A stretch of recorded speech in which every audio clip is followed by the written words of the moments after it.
Breathe deep, breathe happily, give a life to your spiritual anatomy. Hello friends, in this video, we'll briefly discuss about the basic of pranayama. Pranayama is not as many things, something about breathe. Breathe indeed has very little to do with it, if anything. Breathing is only one of the many exercises through which we get to the real pranayama. Pranayama means the control of prana.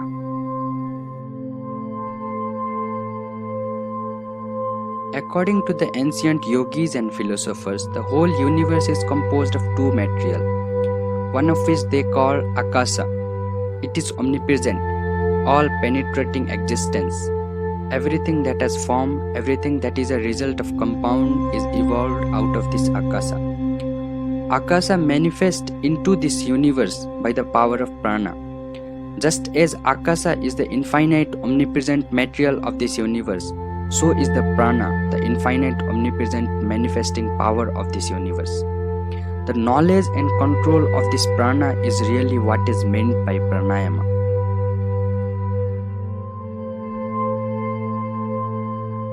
We now come to the exercises in pranayama. Sit upright, the body must be kept straight. According to the yogis, the spinal cord, although it is inside the vertebral column, it is not attached to it. If you sit crookedly, you disturb the spinal cord, so let it be free.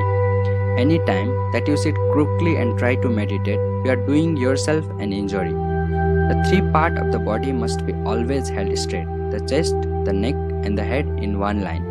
You will find that by the little practice, this will come to you just as breathing. The second thing is to get control of breathing. We have seen that the nerve center that controls the respiratory organ has sort of controlling effect on other system of our body and also on our thoughts and emotions. And rhythmically breathing is therefore necessary. The breathing that we generally use should not be called as breathing at all. It is very irregular. Then there are some natural differences of breathing between men and women.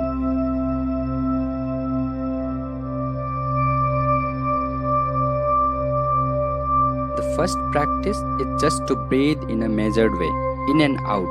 That will harmonize the system. When you have practiced this for some time, you will do well to join the repetition of some words to it, such as Om or any other sacred words, and let the word flow in and out with the breath, rhythmically and harmoniously. And you will feel the whole body is become rhythmical. Then you will learn what rest is. Sleep is not rest comparatively. Once this rest has come, the most tired nerve will be calmed down, and you will find that you have never really rested before.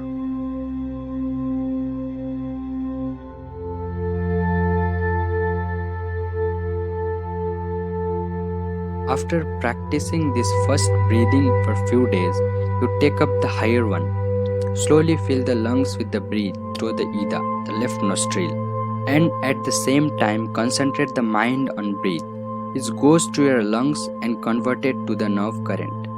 You are, as it were, sending the nerve current down the spinal cord and striking violently on the last plexus, the basic lotus or the base of the spinal cord.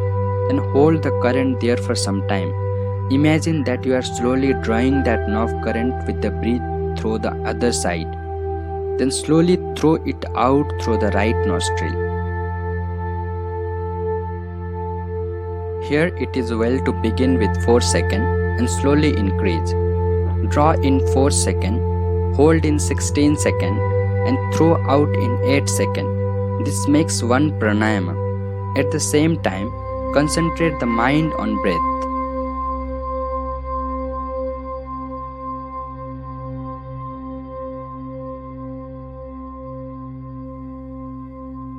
The next breathing is slowly drawing the breath in and then immediately throwing it out slowly and then stopping the breath out using the same number. The only differences is that in the first case the breath was held in and in the second held out. The last is easier one. The breathing in which you hold the breath in the lungs must not be practiced too much.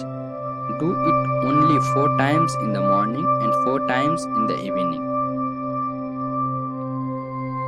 These are the processes of purification of nerve. The more you practice, the calmer you will be.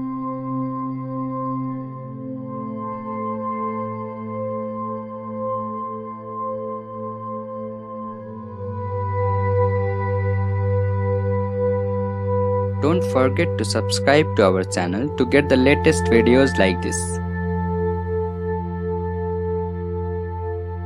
Thank you for watching.